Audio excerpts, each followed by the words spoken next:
Press play. Okay.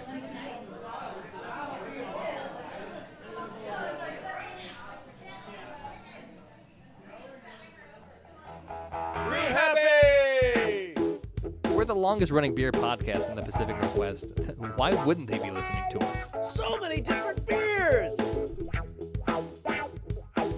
I got you something really good and really delicious. Oh my God. You listen to the Brew Happy show, so do I. Do it. It's not about the beer. It's about the beer. Oh yeah, that's Brew Happy. That's right. You are listening to the Brew Happy Show weekly podcast. I'm the voice of beer, and we are at Proper Pint this week. This is a wonderful place, open all 7 days of the week, and you should get a pint down here off of, where are we at here? They have 2 locations now. I forgot. Yeah. So we are at the Woodstock location off of Woodstock and 52nd. But I also want to let you guys know they also have an Oak Room location off of Southwest Capitol Highway and 32nd, right over by the Multnomah Arts Center. But we are at the classic location, the original location. This is the location we always come. We actually did a show here, I want to say 3, maybe 6 months ago. But unfortunately, Ryan forgot to hit the play button or somehow dumped the file, and we lost. That's one of the lost episodes. One of the very few lost episodes. Unfortunately. But it was a great episode, I assure you, and now we are back to have another wonderful episode with our awesome guest. Emily, tell our listeners who you are and who you work for. I am Emily Greene, that's Green with an E, and I work for the Oregon Liquor and Cannabis Commission, otherwise known as OLCC. The OLCC. Dun, dun, dun! That's right. The OLCC is a really interesting organization. They do a lot of good for the community, and they are pretty important when it comes to drinking alcohol, selling alcohol, or enjoying it in any capacity, way, shape, or form. Isn't that right, Emily? It is. Okay. We do good things. Yeah, they are known for their rules. I first became acquainted with them when I first moved to Portland about 20 years ago and had to, for the very first time in my bartending career, get a server permit so that I could legally serve alcohol, which wasn't a thing when where I got started down there in Florida. They just let any old Tom, Dick, and Harry, sling the sauce, as they say. So. But, I wasn't a fan of that when I first signed on, but I have come to see the merits of, kind of taking the extra step to, get to know your consumers and take a little bit more care in how much they're imbibing, what they're imbibing, and, just take a little bit more responsibility. So I think that in the long run is a really great thing. Emily, tell us a little bit more about the OLCC, and you don't just do. I know you guys just recently brought on the cannabis stuff Yes. in years recent, but the OLCC has always been the OLCC. What was it called before? So instead of the Liquor and Cannabis Commission, it was the Liquor Control Commission, which Okay. is a little more ominous sounding, control. Oh, But control. yeah, we wanted to zhuzh it up a little bit and add Okay. the word cannabis. Okay. Yeah, that makes sense. And then, so your responsibilities are far and wide throughout the state. Yes. Tell us a little bit about what you guys do specifically. Oh gosh. We kind of have our finger in all things alcohol. Now, obviously, liquor, as in hard liquor, is our number one priority, and that's my main focus at work. Is I deal with a lot of the liquor reps and the great sales reps. I have some sales reps I love out there. But we do also look at beer and wine in regards to licensing and some of the taxes that come along with that. We don't necessarily distribute beer because we do have the third-party distributors here in Oregon. But we do kind of monitor them as the middleman and just make sure that, the beer that's coming in is maybe got the correct TTB, which is the Treasury Tax Board. The correct TTB labels and information on it, because they have to have, the ABV and the percentage. That's all very important to have it on there. We love the acronyms. Yeah. We have a lot of acronyms. We are a state agency. And then we also, which sadly, we also monitor a little bit of the mixture of cannabis and alcohol now. When it first came out, there was a particular brewery, I will not name, that was making cannabis beer, and it was delicious. Was it Coalition? Maybe. Okay. And it was delicious. And I think it was called Special Brownies even, their stout. It was delicious. And unfortunately, we, as in the agency, got wind of that and said, whoa, whoa, whoa, whoa. That's maybe an FDA thing, and you can't mix food in beer and weed. Yeah. So there was a little stop to that. But, CBD is allowed now. It's just that the full-on, you can't just put, weed. Straight up, yeah. So is it not no THC, but CBD is okay? Correct. Okay. They're working towards trying to get the THC, but I don't know where they are in the rule making, but I know that there's a big push for that because you can buy gummies for your dog that has THC in it. So why wouldn't you be able to put a little bit of that in some beer? Right. Okay. Well, that's pretty important to know about. Yes. Especially if you wanted to open a bakery and that specialized in that kind of thing. Yes. I think there would be a really great market for that. But so you would be able to do that with CBD, but not THC, at least not right now. Right now, yeah. That's the current rule. Okay, well, I think that's fair. Yeah. The CBD, I know, isn't the kind of thing that's going to get anyone fired, as far as I know. Correct. But you might be walking the line there a little bit. I'm not myself. I have a union job, so I'm not going to really take the chance that any THC is going to squeak in there at all. Right. But, for the rest of you folks out there that like to experiment, this is really great information. So, but, we do a show about the liquids and the beverages. That's what we love.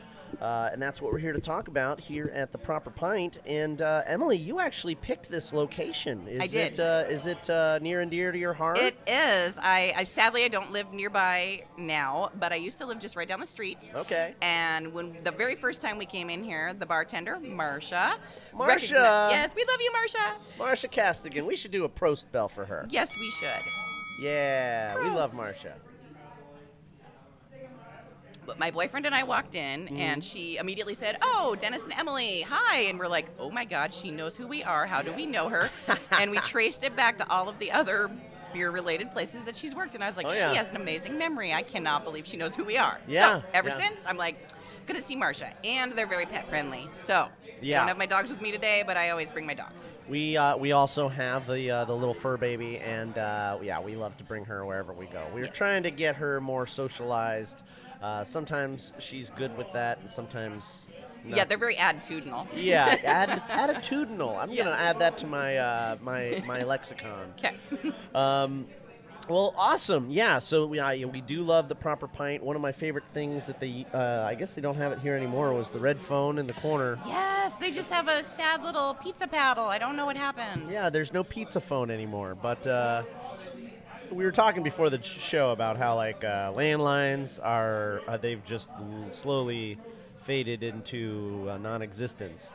Yes, let me do a little segue. I was at one of our liquor stores, and it's an older lady who's the agent, and she had a rotary phone on the wall. Oh. And I said, "Oh, look at that. You have a rotary phone. How fun. I grew up with one." And she said, "Oh, no, that's a test I give to my new employees. If they know how to use it, I will hire them." And I thought, there you go. Okay. Wow. That's an interesting test. So, They're still very old school and use a lot of paper, even though I've tried to get them to not. Yeah. I mean, I used to be pretty old school too, but after a while, you get tired of scanning documents. Yes. So, Yes. And the formatting and. Mm-hmm. But at least I know how to open a PDF. Correct. Yes. Yes. Which is apparently a problem for a lot of, six-figure income types. I'm not going to name any specific executives that I've had to do that for, but you know who I'm talking to. Oh, yes.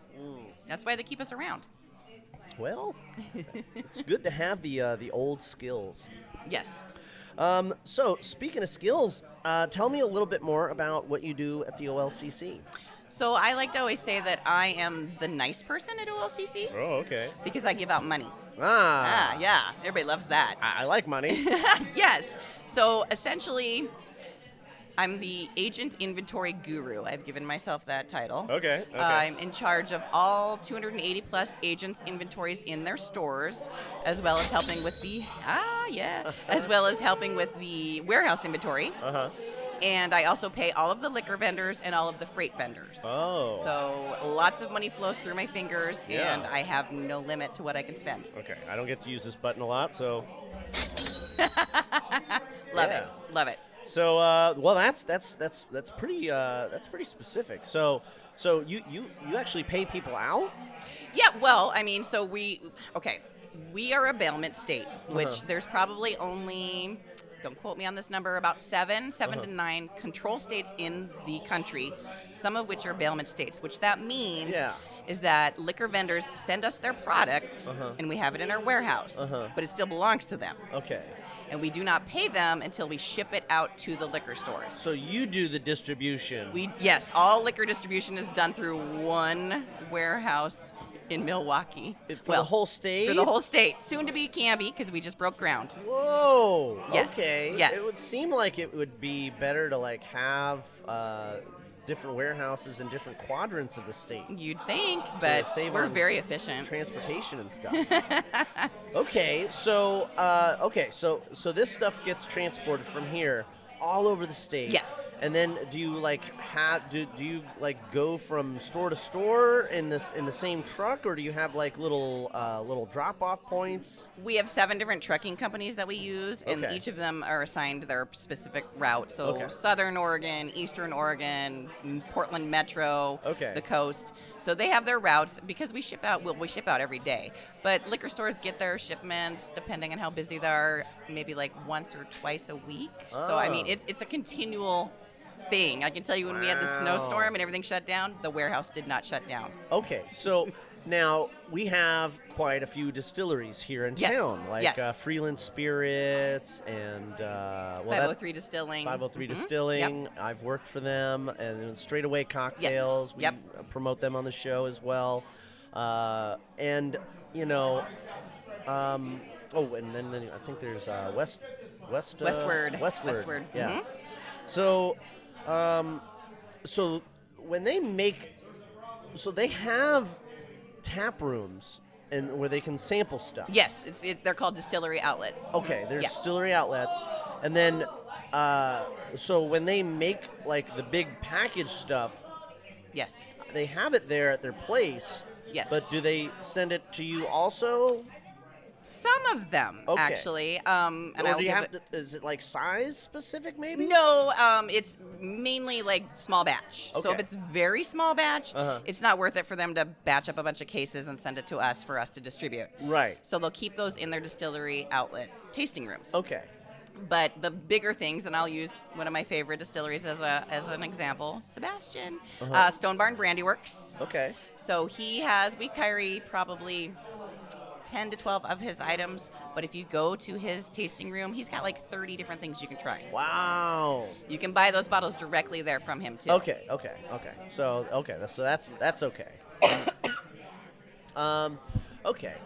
And then actually I think that might kind of sum up the stuff that I had about the questions that I had about the liquor and how all of that works.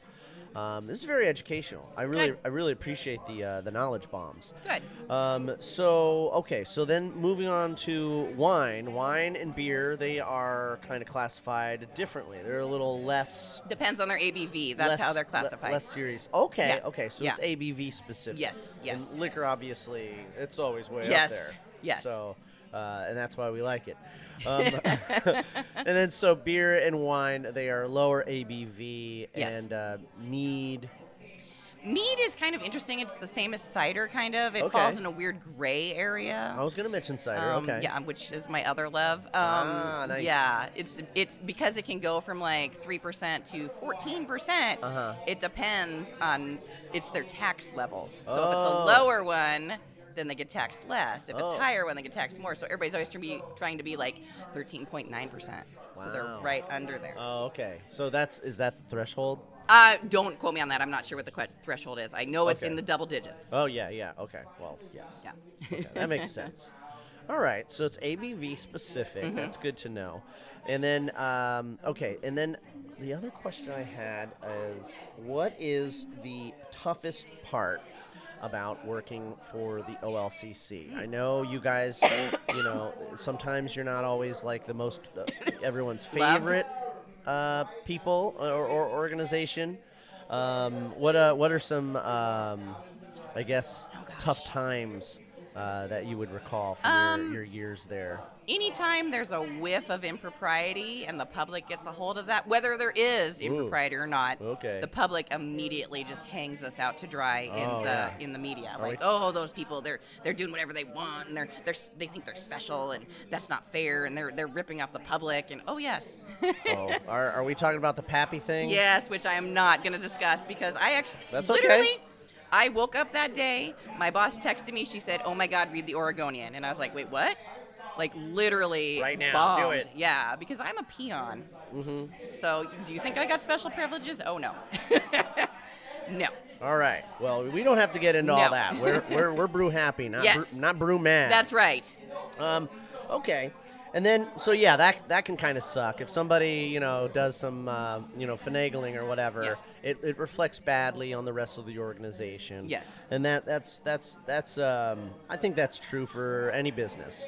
True. Very Yeah. true. They try to hold public employees at a higher standard. Okay, good that's- or bad. that's so, fair, yeah. But I try to keep a happy face. I like when I meet people and I tell them where I work, I try to always have a positive, like, I can help you if you have a question, even if it's not my area of expertise. I Let agree, me talk yeah, to you. yeah, So that's- I definitely try to put a good face on my employment and me. Well, that brings us to the happy stuff, which Yay. is what's the easiest part of working for the OLC, or the part that you like the most? Oh my gosh.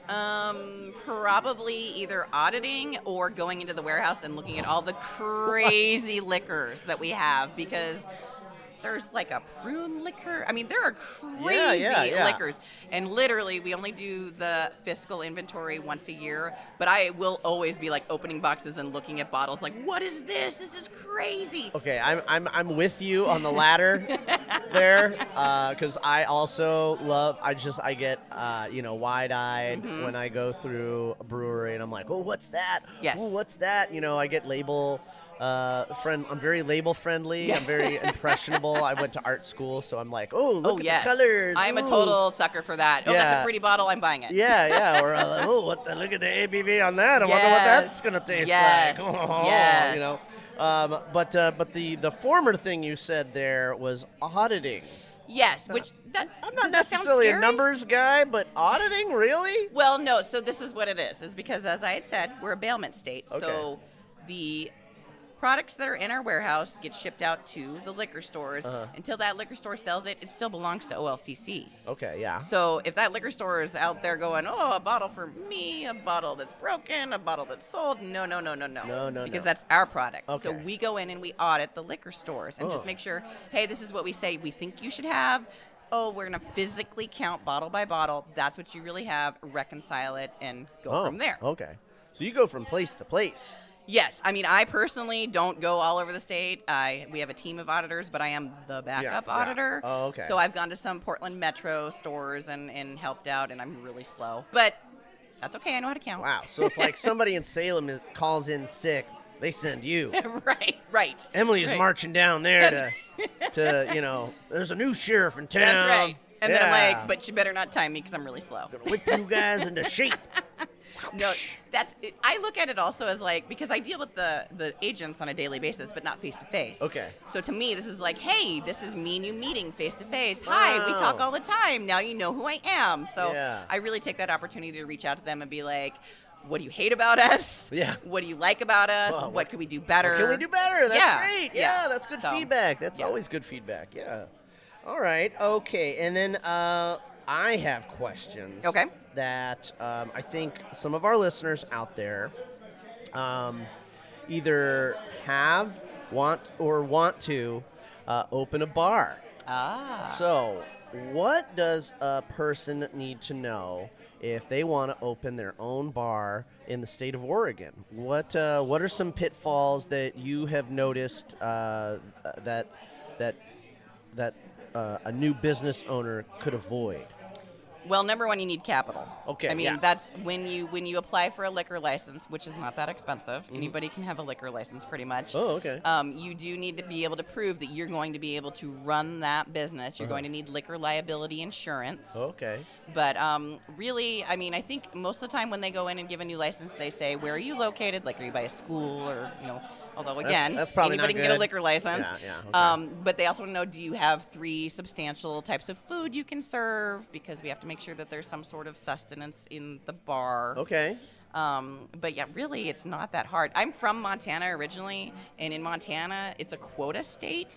So it's like up to $300,000 to $500,000 for a license. Oh, wow. And those people use that as their retirement because they're like, I just paid all this money. I'm going to hold on to this, and then I'm going to retire when I sell it. Oh, Here- so you can sell your license. You can there. Okay. But again, for $500,000, Here it's not. No, you can't transfer a license. Okay. But again, it's like $400 a month. It's a little bit more, or not a month. I'm sorry. Okay. $400 a year. But if you bought somebody else's business, You have to would get your that own license. license transfer? No. Oh, okay. I No. think that might have something to do with what happened with Cascadia. Possibly. Or not Cascade, Cascade Brewing and Cascade. Barrel House. Oh, possibly. Yeah. Okay. Interesting. All right. And then the rules are different if you're opening a liquor-specific bar versus a beer bar. They are, and I can't speak to any specifics on that. Okay. The pricing is different. I know the licenses, it's cheaper to just open a beer bar. Yeah. That's probably where I would start. Right, exactly. In that realm, I would say, and it's not even with OLCC, it's competition. Wow. So there are so many that open and close all the time, and you need to have a niche thing. You need to have like some sort of special spot you're at, and you need to be able to bring those people in because Wow. otherwise you'll just go under. They'll be 1-2 blocks away. There people are like, well, I like their stuff better. Yeah. So yeah. All right. Okay. And then what are the rules for a speakeasy? That's interesting. Yeah. So I think it sounds fancier than it really is. It is, but They still need to have a my full understanding liquor it's license. like well, okay. Really? Yes. Now, don't get that confused with a private club. Now, private clubs, which again, I don't Okay. know the All right, differences. all right. They do have different rules. Like I can give you an example of a place. I can't tell you what the difference is, but Okay. Multnomah Athletic Club, Yeah, they're okay. considered a private club. They can do different rules and follow different. I mean, obviously not break the law and be like, "Hey, 12-year-olds, come in, let's have some beer." Okay. But they have different rules that they are allowed to follow because they're private. Yeah, I've been contracted to work some of their events before. Okay, okay. Yeah, they're it's pretty good organization. Yes. Organization, pretty posh events. They like to. Yeah. They sure do like to throw the money at it. I know. It's Yeah. like I just look at it from the outside and go, "Oh, maybe I could be in there someday." Hey, you know what? As long as they hire me when they want to throw money at the bar, There you go. I'm in. Awesome. Okay, so private club versus a speakeasy. There are different rules, and there's a difference in like how they would identify. Well, again, I think speakeasy is just a fancy way of saying like an underground bar, but it's not really an underground bar. Right? Yeah. So I would still put a speakeasy in the same category as a full alcohol bar. Okay. So, but the private clubs really are different. All right. So if like I wanted to like, okay, I have all of this scotch that my friend John brought over from Scotland, and he's just been... Did he pay the excise tax? Oh, yeah. Yes. He's all up on the up and up. Okay. I mean, you can listen to the past episodes. He's talking about it. But, so he pays all that stuff, and then he comes over to my house. He'll drop stuff off. He used to do this with the beer, too. And I've got more stuff. I'm not that big of a drinker. For Right. a guy that runs a beer podcast, you'd think that I'm just swilling it up every day. But I like my body, and I want it to last as long as possible. So I some weeks Monday night Right. with people like you that's my day. Okay. Yeah. And so.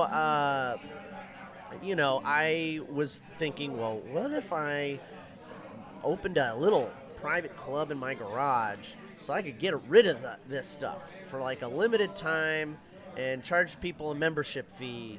How would that work? Is that a thing, or or should I just not bother with that idea? That would be something that I would say reach out to the licensing department and ask them, because in theory you'd think, if you paid a licensing fee Right. and you followed the rules, why couldn't you just have it for a limited time? Yeah, and I'm a licensed bartender, and I know the Right, rules. so you already have your server permit. Yeah. I know the rules. I don't want anybody walking out of my house and getting into an accident. I'm conscientious of that.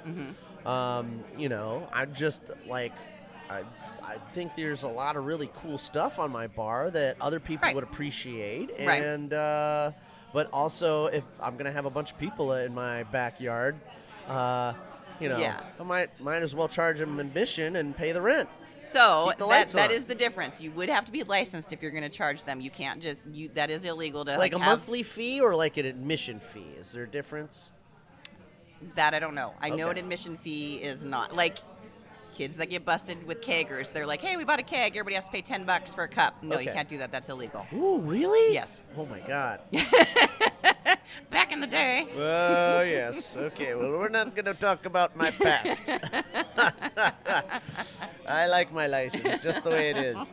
All right, well, college kids, if you're listening, maybe take a look at the OLCC website at oregon.gov. Yes. And make sure you're up to, then that's /OLCC. Yes. And that'll take you to all the information you need to know about the rules the next time you want to have a kegger. Yes. All right.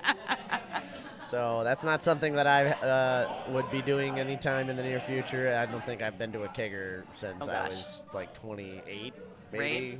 We used to do it in high school in the woods. Yeah. Again, Montana. So You it's ever like, do let's it- go to the woods. You ever do a keg stand? No, God, no. I'd fall over. I'm real clumsy. Okay. But I've seen people do it. Yeah. I did, and I did fall over Yeah? because my friends couldn't hold me up, and I'm just tall and lanky. So Right. So they're like, just "Whoa." flopped over, and I think I got a concussion that night. Oh, no. It might have just been the beer. Right.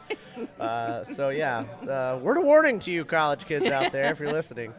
Awesome. Well, I think that's all of my questions that I had for the official stuff, Okay. Emily. I think we're going to take a quick commercial break.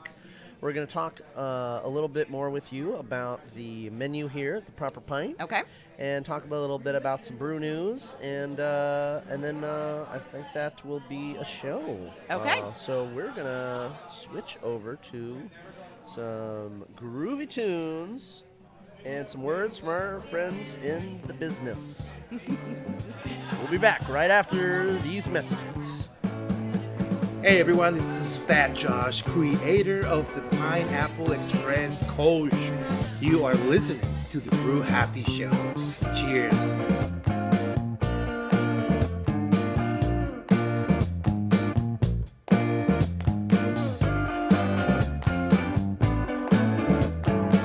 Yeah, baby!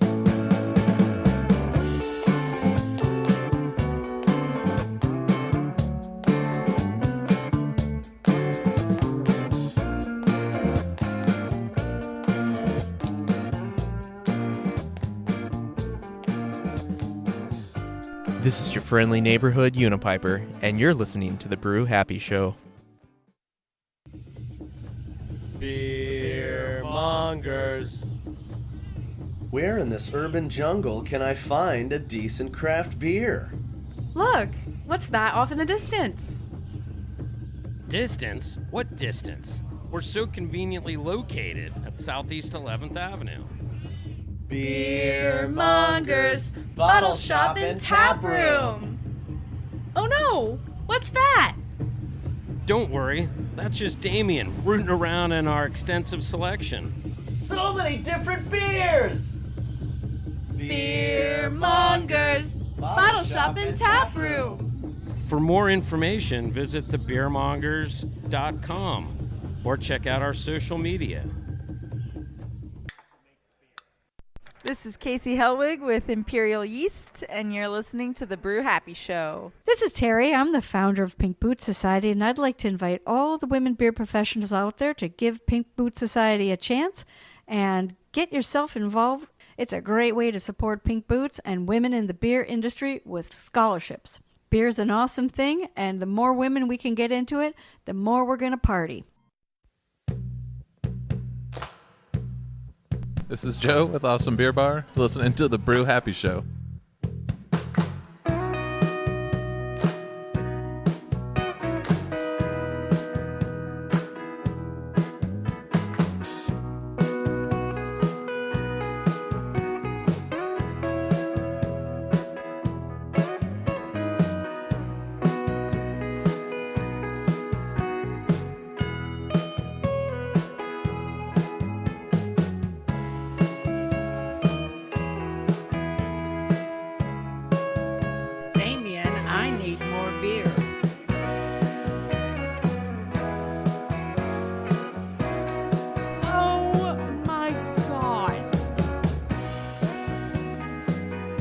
I'm Jake. I'm Ryan with Lazy Days Brewing, and you're listening to the Brew Happy Show.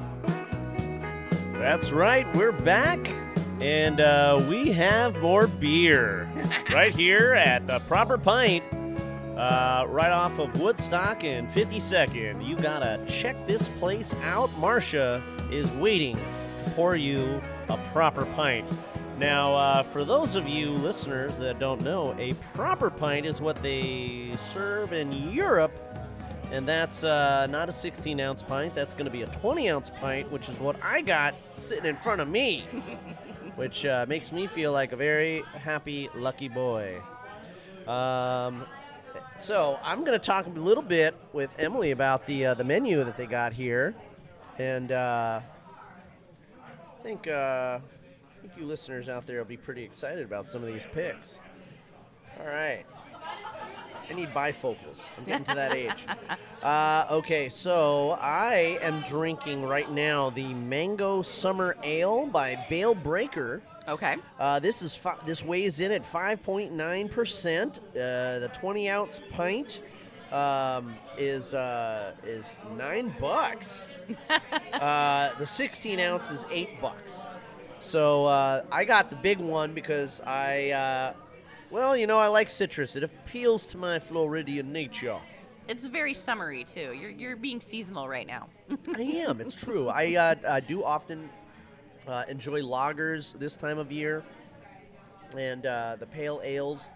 And then in the winter, I usually go your side of the color palette. I see you got yourself a stout there. I do. It's a barrel-aged stout. Which one did you go with? It's the level one. Let's see, number 13, the Fatality. Oh, that's right, the Fatality.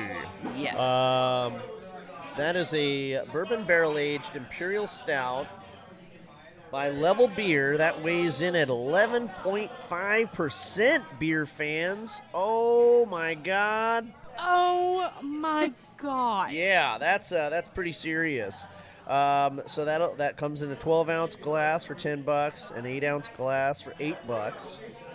And, oh, wow, yeah, you get, so for $10, you get 2 ounces more.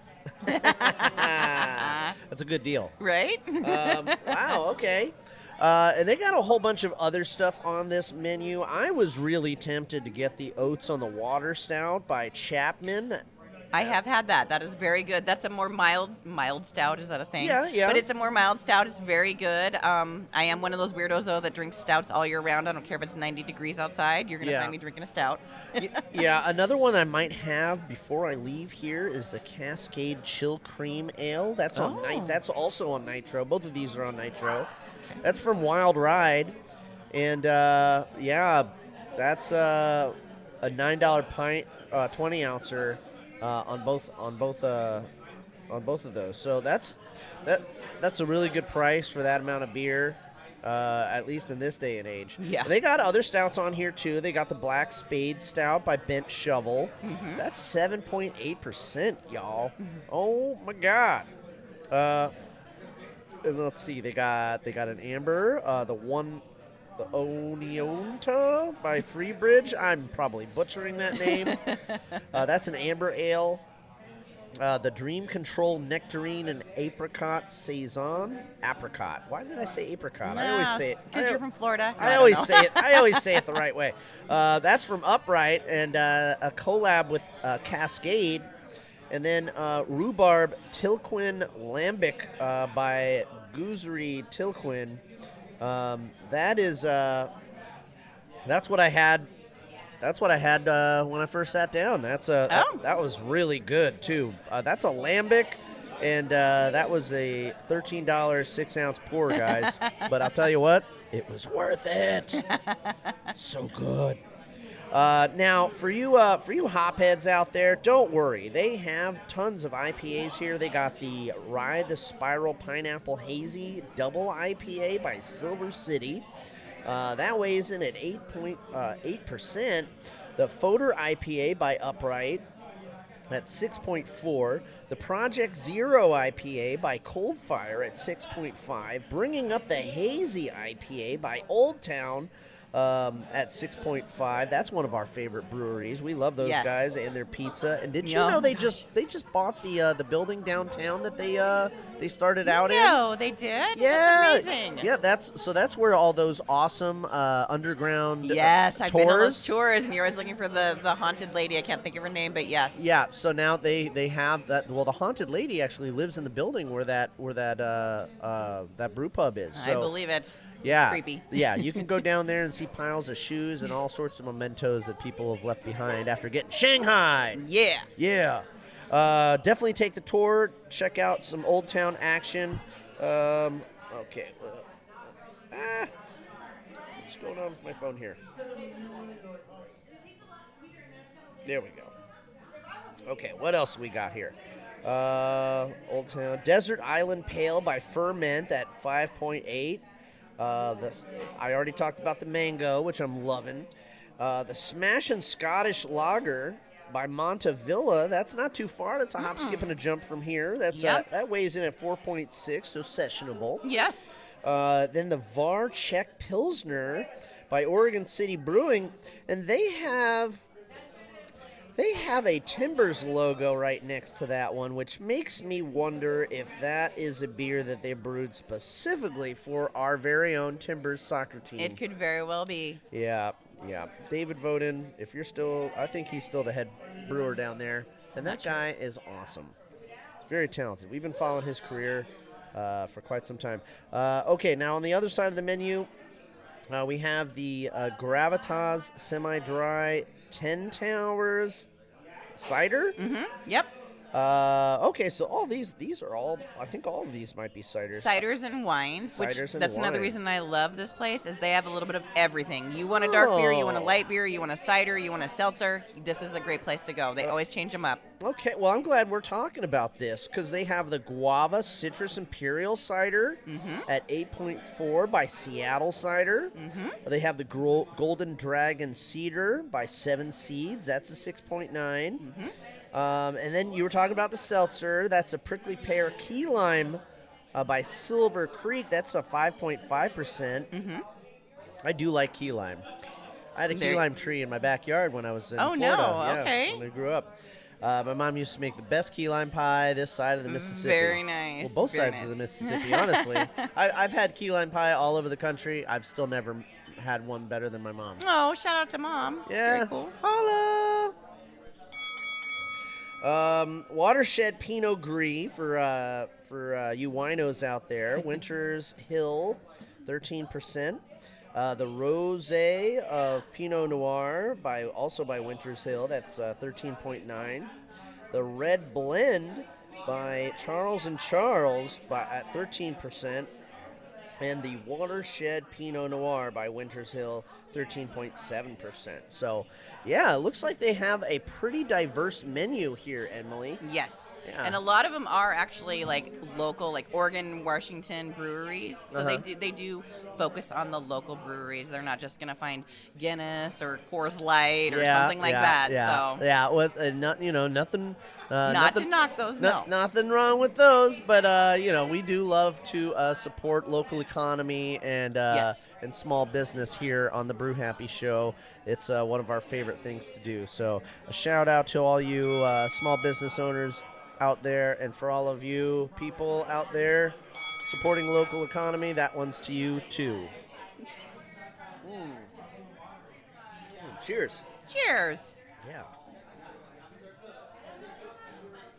This summer ale is great.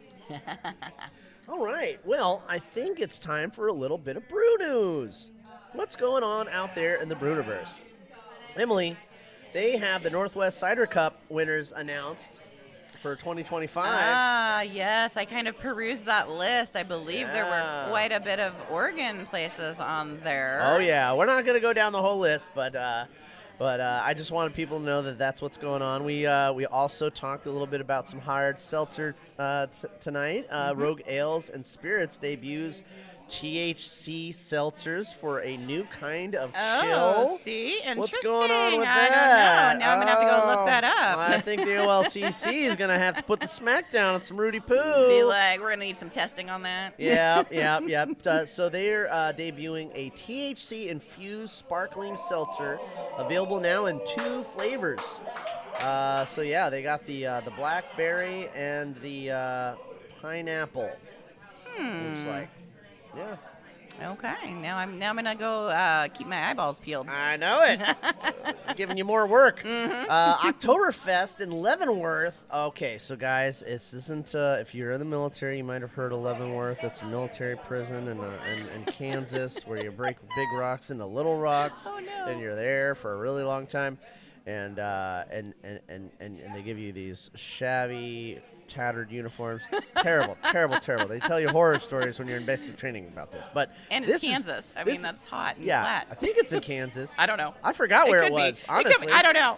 Kansas would just being in Kansas would be bad enough. Right? Nothing wrong with the Kansas folks out there, but I've driven through Kansas a few times, and it's the same scenery every is. 5 miles. I'm like, is that the same tumbleweed? You don't know if you're still in the state. I don't. Yeah. All right, but this is the good Leavenworth. We like this Leavenworth. It is modeled after a Bavarian town in the home of from where beer once came. They wear lots of dirndls and lederhosen. And so you want to dust those off and strap up and wear your best trilby hat with a feather sticking out of it, because there's going to be some lot of fun had July 1st. Wow, July? That's Well, not Oktoberfest, though. No, it's Oktoberfest. The tickets go on sale as of July 1st, which is tomorrow. So semantics, okay. Yeah. So get your tickets now. And maybe get your hotel reservations lined up too if you haven't already. Yeah, because that's with these festivals that take up an entire town. Yes. Yeah, you're gonna really want to, unless you got a tent. Maybe you can find someplace to go. More beer events. We got Project Pabst returning to Portland's waterfront through the end of July. Last summer they did a 7-year hiatus. Last summer's Project Pabst returned after a 7-year hiatus to Portland's Tom McCall waterfront. This year, the festival will take place from Saturday, July 26th to the 27th. And there's going to be unicorns involved, so bring the kids. It's last call for 2025 Denver Rare Beer Tasting. Yes. That's 16, if I'm reading my my Roman numerals right. All things must come to an end, so that seems to be holding true a bit more often when it comes to these beer events. This might be the last one. And then Sun River Brewing in Redmond is now open. That's pretty cool. They've expanded. Oh, very cool. Good. There's an example of somebody doing a good thing. Yeah, yeah.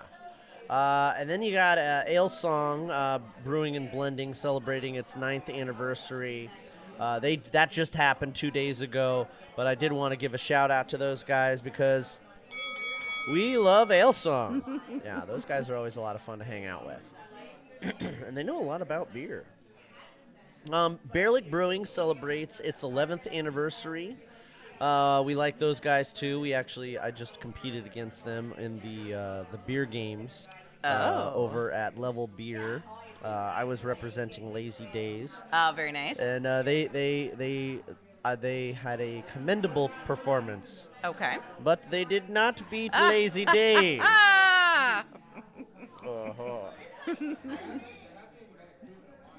Or did they? Okay, so Italian Pilsners and Grape Ales get their International Day in the spotlight with the... okay, so this is an Italy thing, but it's from the European Beer Consumers Union, and otherwise known as the EBCU. Because we love acronyms. Again, acronyms, yes. We love acronyms. So it's a new push by Italian international judge, advocate, and writer Simone Massenza, a.k.a. the Taste Hunter. Oh, I like that title. Yeah, I mean, if you're going to have a title, that's very tasteful. Yes. Okay, and Portland's new German beer garden, Alpenhut, throws a summer solstice Radler party, which I think sums up the news for us. That's pretty cool. I'm gonna open up that one. I gotta see a little more about that. A newish brewery called Commensal Fermentation is going to be included. They have brewed an exclusive German-style Pilsner, which will be making its debut alongside a wine tasting and house-made Radlers. Oh, okay. Interesting. And then, of course, you have Cured Meats by Olympia Provisions. Yes. Yeah, I used to work for those guys. Oh. I did. I cooked them, and I also did work in the warehouse because they weren't giving me enough hours right on the grill. So they were like, "If you want to work in the warehouse," so you saw the hot and cold. I was like, "Oh, okay, yeah. Throw me some hours. I'll do it." I walked away with some pretty cool boots. I bet. Yeah, I still have them to this day. Vulcanized rubber. Ooh. Yeah. Very sturdy galoshes. But yeah, I'm a big fan of Olympia Provisions. They're a great local company as well. Eli, if you're listening to this, I love you, brother. You're doing a great thing. You're doing great things out there with food. All right, I think that's all we have for the brew news. Brought to you by Brew Public and New School Beer. That's where we get all the haps on the hops here in the Northwest. Mm-hmm. Cheers again. Cheers. Yes, indeed. And this Bro Spell is for you, Emily. Thank you so much for being an awesome guest. I really appreciate the OLCC loaning you out to us. I do what I want. With all the information you gave us, I feel like we should be paying you. No. But I guess you guys probably make enough money. Oh my no. With all the I'm a liquors peon. and the beers and the wines and everything. I make memories and good colleagues. There you go. I have great social connections. I agree. Yeah. I met you at a fellow colleague's You did. barbecue You did party. indeed. Yeah. Yes. Josh Huerta, we love you, guy. Hi, Josh. Yeah. All right. Well, I think that's a show, guys. I gotta order some pizza, but unfortunately, Bridge City Pizza is closed on Mondays and Tuesdays. No. Oh no, I didn't even know that. Oh no. They didn't used to be. What? Because I do the show on Mondays, and the last time I was here, I got a pizza. So that must be a new thing. I guess. Which might mean they're not making enough money, which means you guys out there in the Brewniverse need to come down here to Proper Pint and order yourself a pint, a proper pint at Proper Pint. Yes. And also order yourself a Bridge City pizza because they make some really good stuff. It's some of the best pizza I've ever had in my whole life. It's very good, and it's just kitty corner from here. Yeah. Literally kitty corner. Literally. You can walk over there very short distance. Yes. And but you don't have to. You can literally call them up and on your own phone, not the pizza phone. The pizza phone isn't a thing anymore, unfortunately, but that's okay. And they'll run it over here to you. Yes. Yep. So you don't have to go anywhere. You can sit here, enjoy your beer, enjoy your wine, enjoy your seltzer, enjoy your cider. Yeah. And they will bring you pizza for you to munch on. They got a great outdoor patio. Bring the dogs. Yes. And bring your friends right here to Proper Pint, beer fans. As always, I don't just like you. I love you. And I want to have a beer with you. Until next week, keep brewing. Brew Happy right here at Proper Pint. Cheers. Thanks, Emily. You're welcome. Thank you.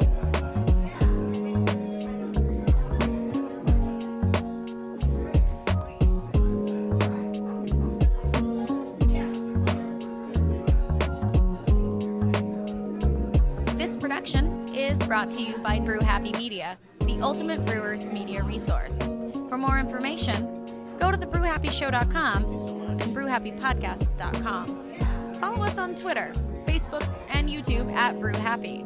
For more cigar pairings, please check out our sponsor, paulcigars.net. Questions, concerns, advertising, or guest relations, please reach us at brewhappypdx@gmail.com. Remember, brew happy, drink responsibly. Cheers.